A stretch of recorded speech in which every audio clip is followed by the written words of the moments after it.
Baik, salam jumpa. Kali ini kita akan membahas tentang link state dynamic routing. Jadi pembahasan kali ini khusus untuk interior gateway routing protocol dengan kategori link state routing protocols. Link state routing protocols merupakan salah satu kelompok routing protocols yang umum sekali digunakan saat ini pada interior gateway routing protocol, yaitu pada penggunaan di dalam organisasi, intra-organisasi. Link state routing protocol sendiri menggunakan mekanisme algoritma Dijkstra, shortest path first, yang mengembangkannya adalah Edgar Dijkstra, dan dia mengembangkan algoritma shortest path first. Implementasinya digunakan pada dua protokol populer, yaitu protokol Open Shortest Path First, OSPF, dan protokol Intermediate System to Intermediate System, atau disingkat ISIS. Karakteristik dari link state routing protocol sendiri yang membedakannya dengan distance vector adalah pada link state dia menentukan prioritas berdasarkan hitungan cost atau biaya. Caranya menghitung biaya umumnya adalah menggunakan parameter-parameter yang tersedia dari koneksi link. Umumnya adalah bandwidth. Sama seperti RIP dan EIGRP, OSPF bisa dikonfigurasi dengan perintah router spasi, nama protokolnya dalam hal ini adalah OSPF, diikuti dengan nomor proses ID, lalu global configuration command. Ya. Mari kita perhatikan dulu algoritma Dijkstra yang dimaksud. Perhatikan topologi berikut. Pada topologi, sebentar saya nyalakan Epic Pen saya dulu.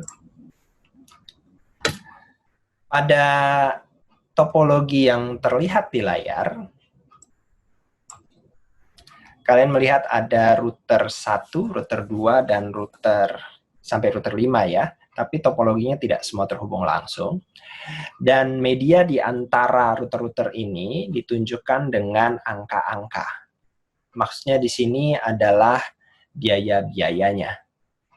Kita belum membahas hitungan biayanya dari mana, angka-angka ini datangnya dari mana, tapi konsep dasarnya adalah mari kita perhatikan secara garis besar cara kerja Dijkstra-nya dulu saat dia sudah mendapatkan biaya-biaya dari jalur. Artinya dari angka 2 di sebelah sini artinya bagi router 1 untuk menghubungi jaringan ini biayanya 2. Bagi router 1 untuk menghubungi jaringan antara router 1 dan router 2 biayanya adalah 20. Antara router 1 dengan router 4 20. Antara router 1 dengan router 3 5. Antara router 3 dengan jaringan di kanannya 2. Antara router 3 dan router 4 10. Antara router 4 dengan LAN-nya jaringan di bawahnya 2. Antara router 4 dengan router 5 10. Antara router 2 dan router 5 10. Dan antara router 5 dengan jaringan LAN di sebelah kanannya adalah 2. Router 2 sendiri memiliki jaringan LAN di sebelah atasnya, biayanya juga 2. Nah, mari kita asumsikan, misalnya router 2 mau menghubungi sebuah host. Dalam hal ini mau mengirimkan sebuah paket kepada host yang ada di LAN router 3 yang ada di sini. Maka router 2 dengan algoritma OSPF atau ISIS itu sebenarnya memiliki peta topologi yang lengkap. Saya bisa menghubungi LAN router 3 ini melalui jalur mana saja. Dalam hal ini nanti dia akan membandingkan jalur yang tersedia adalah dari router 2 ke router 1, dari router 1 ke router 3, dari router 3 baru ke jalur LAN-nya. Atau dari router 2 ke router 5, dari router 5 ke router 4, dari router 4 ke router 3, baru ke LAN-nya. Atau mekanisme dari router 2 ke router 1 ke router 4, router 4 ke router 3 baru ke LAN-nya. Dari 3 opsi tadi, yang biayanya paling kecil adalah biaya dari router 2 ke router 1 ke router 3, baru ke LAN-nya. Cara menghitungnya adalah di sini, dia akan menjumlahkan biaya-biaya koneksinya, yaitu dari router 2 ke router 1 biayanya adalah 20, dari router 1 ke router 3 biayanya adalah 5, Dan dari router 3 kelannya sendiri adalah 2. Saat ini dijumlah dapatnya 27. Jadi ini jalur yang ini.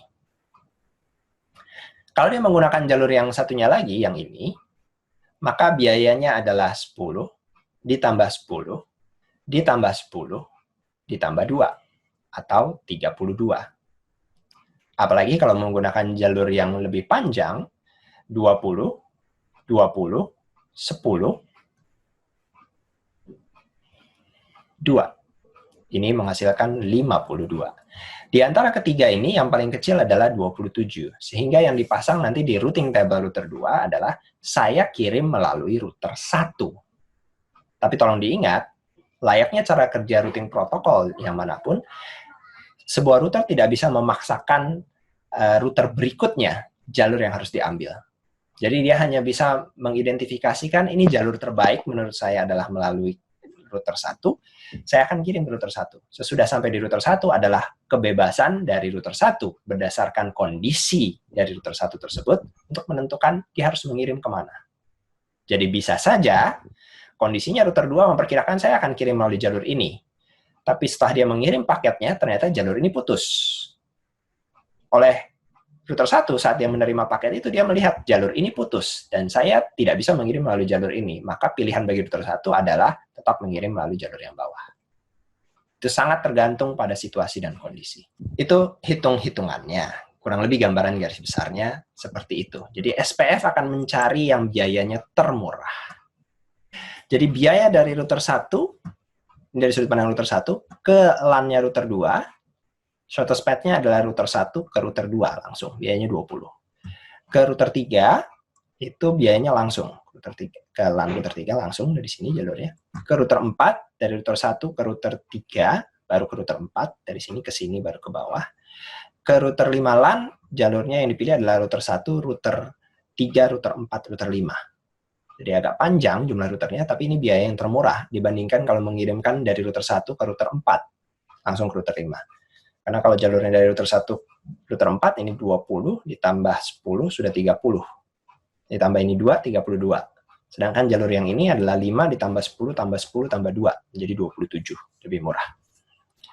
Masing-masing router akan memiliki tabel ini, garis besarnya, perhitungannya, supaya mereka bisa menentukan jalur terbaik yang bisa dipakai. Routing table terbaik yang bisa dipakai. Sampai di sini, apakah ada yang mau ditanyakan? Silahkan. Pak, saya mau tanya. Dari di tabel tadi itu kan ada R2 LAN yang posisinya itu dari router 2 ke router 1. Ini router 2 ke router 1 yang ini, berarti ya gambarnya? Dari router kalau nggak salah, ya dari router 2 ke router 1. Ya. Nah, di situ kan ada cost-nya 22. Ya. Itu berarti 2-nya itu kita hitung dari yang di samping router 1-nya itu ini penambahan ditambah ini, betul. Ini dijumlah. Ditambah itu. Yang si 2 itu harus dihitung, Pak? Harus dihitung, karena targetnya adalah ke LAN-nya router 1, yaitu ke LAN ini. Router 1 sendiri mau menghubungi LAN-nya biayanya 2. Jadi kalau dari router 2 mau menghubungi LAN router 1, otomatis biaya dari router 1 ke LAN-nya 2 ditambah dengan biaya dari router 2 ke router 1, 20. Jadi biayanya 22. Begitu hitungannya. Paham. Link state routing process. Langkah-langkah kerja dari link state routing process adalah sebagai berikut. Setiap router pertama-tama mempelajari tentang jaringan terhubung langsungnya sendiri. Ini juga terjadi pada distance vector routing protocol.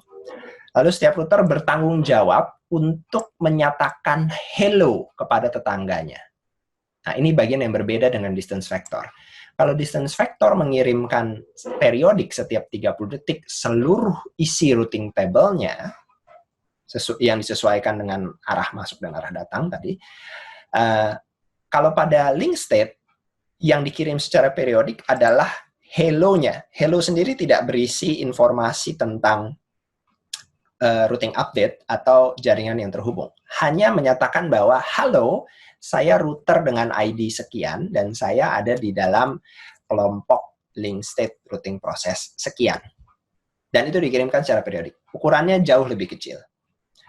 Lalu setiap router membangun link state paket LSP. singkatannya LSP, yang berisi status dari setiap jalur yang terhubung langsung. Link state paket ini yang kemudian akan dikirimkan keluar, bahasa Inggrisnya disebut float di LSP to all neighbor. Bahasa harfiahnya dibanjirkan keluar gitu ya.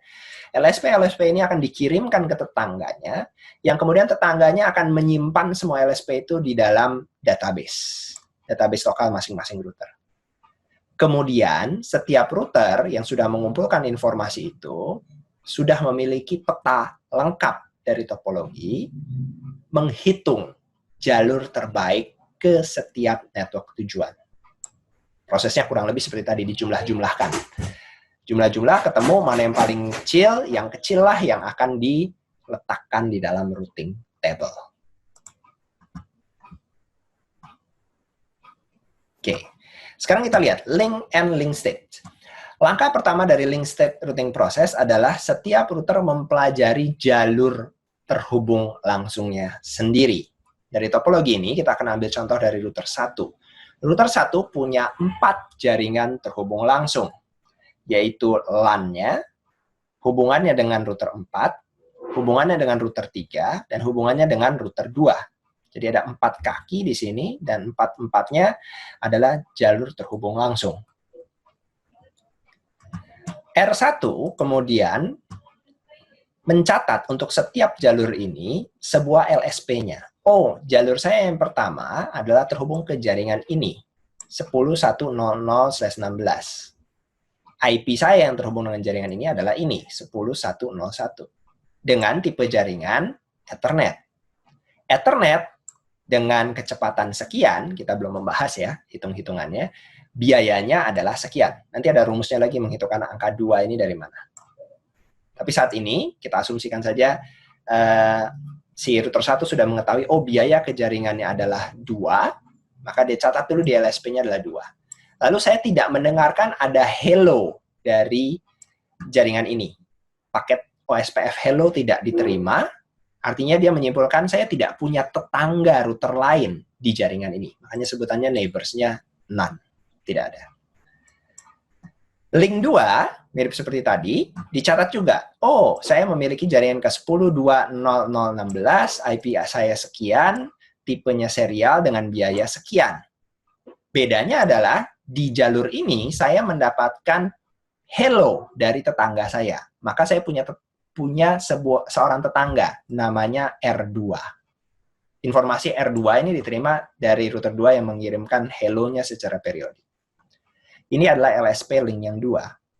LSP link yang 3 kurang lebih sama, juga ada tetangganya, dan LSP link yang keempat yang berhubung dengan router 4 juga ada tetangganya. Jadi router 1 pertama-tama membuat 4 LSP yang berisi informasi spesifik masing-masing jalur terhubung langsungnya. Selain dari LSP-LSP itu, tiap-tiap router juga berkewajiban mengirimkan hello yang tadi saya informasikan. Dalam hal ini, router 1 mengirimkan hello ke semua keempat-empat dari interface-nya yang akan diterima oleh tetangga-tetangganya. Sisi yang ke sebelah kiri itu diabaikan, tidak ada yang menerima. Lalu dia juga menerima hello dari tetangga-tetangganya yang masing-masing bilang, halo, saya router 2, saya router 3, saya router 4. Dan informasi hello ini yang dapat dipergunakan oleh router 1 tadi, membuat LSP-nya menentukan bahwa saya punya tetangga di situ. Jadi menerima paket hello sangat penting.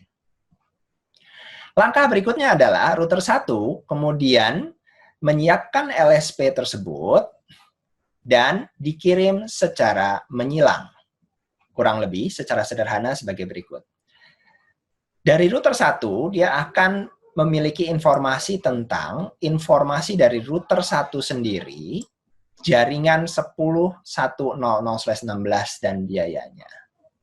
Hubungan dia ke router 2, hubungan dia ke router 3, dan hubungan dia ke router 4. Ini adalah grup LSP yang akan dikirimkannya.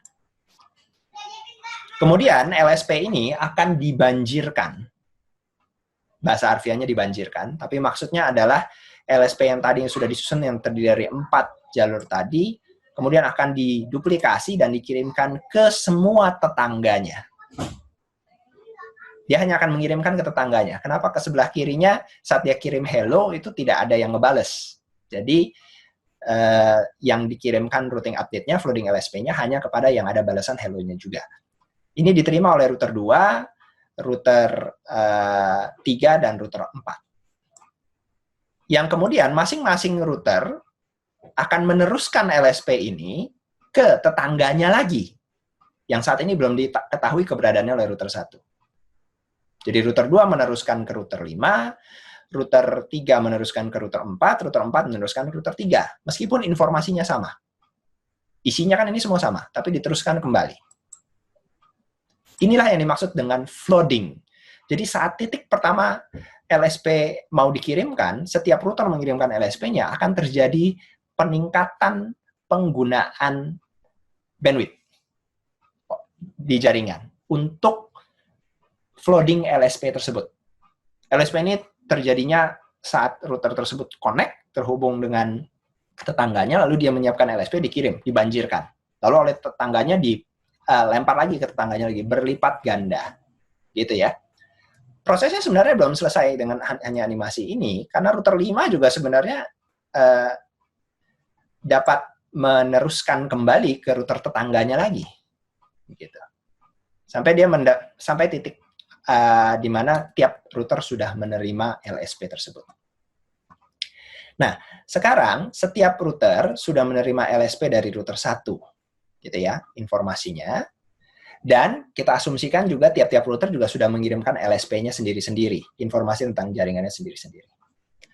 Hasilnya adalah setiap router, saya ulangi, setiap router di topologi tersebut akan memiliki peta lengkap dari jalur-jalur yang ada.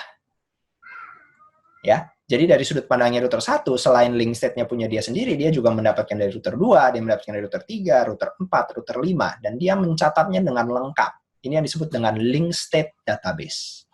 Inilah salah satu perbedaan utama antara link state dynamic routing dengan distance vector. Pada distance vector, setiap router tidak mendapatkan informasi lengkap. Tapi pada link state, setiap router pada topologi yang sama mendapatkan informasi yang lengkap. Sesudah informasi lengkap ini diterima, maka mulailah proses membangun SPF tree. Jadi, misalnya dari sudut pandang router 1, dia melihat, oh, ini LSP saya sendiri, saya tentukan biayanya. Saya punya 20 ke router, biaya 20 ke router 2, 5 ke router 3, 20 ke router 4, 2 ke LAN saya sendiri. Dari router 2, saya menerima informasi tentang jaringan 10500. Oh, saya belum punya tuh 10500. Biayanya 2. Oh, saya tambahkan. Jadi perhatikan bedanya. Ini tadi tidak ada ya. Di sini belum ada. Sekarang saat dia memasukkan data dari LSP router 2, dia menambahkan ini. Dari router 2 juga ada informasi connected ke router 1, 10200. Biayanya 20. Oh, ini mah hubungan saya dengan router 2 tadi. Saya dan router 2 memang terhubung di jalur ini. Saya sudah menentukan tadi biayanya 20. Udah, jadi ini saya abaikan. Jadi oleh router 1 dia mengabaikan ini. Kemudian dia beralih lagi ke baris berikutnya. Oh, ada router 5 yang terhubung di router 2. Biayanya 10. Nah, jadi tambah lagi. Selesai mengolah dari router 2, dia mengolah lagi dari router 3. Dari router 3, dia melakukan olahan yang sama. Oh, ternyata router 3 mengenali ada jaringan LAN 10600. Biayanya 2. Oh, ternyata router 3 mengenali ada jaringan 10700. Biayanya 10. Dan dia tambahkan. Dia bisa menghubungkan ini ke router 4 karena dia melihat connected to R4 cost 10. Ya, connected to R4. Sedangkan dia sendiri juga punya catatan connected to R4. On network 10.4. Jadi dia mengetahui, oh di sini posisinya kurva tertutup. Jadi peta topologinya di SPF tree sebutannya di sini tersusun.